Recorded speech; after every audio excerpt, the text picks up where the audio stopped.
omwasirio mokoro borendi boime omwasike Dr. Fred Okengo Matiang'i nigagenderere komochia serikali yokurabwa nomoraibu ense omwasike William Ruto asokota abuna inse joburaibu nigo ense erebobe na nigo ense bwanete egotorigwa kurwe asamoko ye serikali iga omwasike Fred Matiang'i nigari gukwana iga chinza mochia Kiambu magiga yogoikirana anse omoyiga bwa matanga yokomwenia omusubati oyomo yunyate kobaga gosiria ogwa bwaye kare ime yegetaseni ekamogigia abanyanyimbo.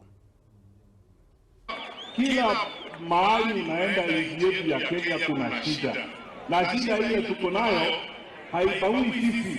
Ukienda Homa Bay namna hiyo, ukienda Nyamira ni hivyo, ukienda Taita Taveta ni hivyo.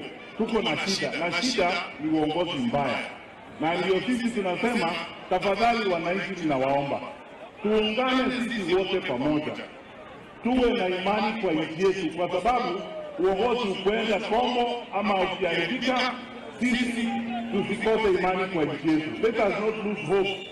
Tukiungana sisi wote pamoja, tukisimama pamoja, tunaweza kubadilisha vile maisha yetu yako saa hii, na tunaweza kubadilisha serikali, tuwe na uongozi wa kuaminika, viongozi ambao wanatuambia mambo tunaamini, sio viongozi wa kutudanganya kila wakati.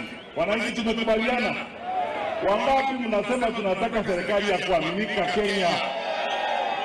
Wangapi mnasema tunataka serikali ya kuwajibika?